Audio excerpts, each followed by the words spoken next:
এবারে জানবো আবহাওয়ার খবর।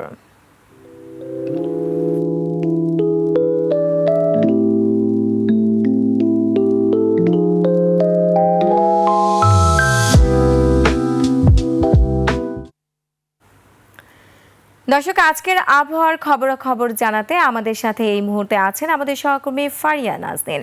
ফারিয়া, আপনাকে আমাদের স্টুডিওতে স্বাগত জানাচ্ছি। ফারিয়া, আবহাওয়া নিয়ে এই মুহূর্তে কি খবর আছে আপনার কাছে, এবং আগামী কয়েকদিন কেমন যেতে পারে কিংবা বৃষ্টির কোনো সম্ভাবনা আছে কিনা, বিস্তারিত আপনার কাছে কি আছে আমাদের জানান।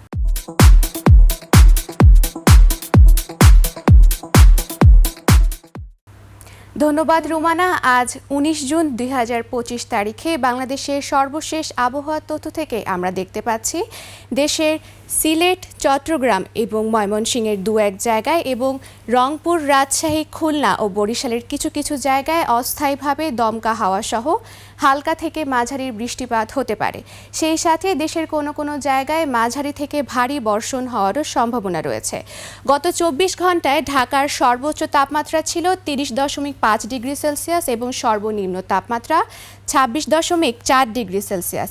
সেই সাথে দেশের দিন এবং রাতের তাপমাত্রা প্রায় অপরিবর্তিত থাকতে পারে এবং আজ সকাল ৬টা অনুযায়ী ঢাকার বাতাসের আপেক্ষিক আর্দ্রতা নির্ণয় করা হয়েছে ৮৫%। দর্শক, এ ছিল আমাদের আজকের আবহাওয়ার তথ্য। ফিরে যাব রোমানার কাছে। রোমানা। ফারিয়া, আপনাকে ধন্যবাদ। দর্শক, আমাদের স্টুডিও থেকে আবহাওয়ার সবশেষ খবর জানাচ্ছিলেন আমাদের সহকর্মী ফারিয়া নাজনীন।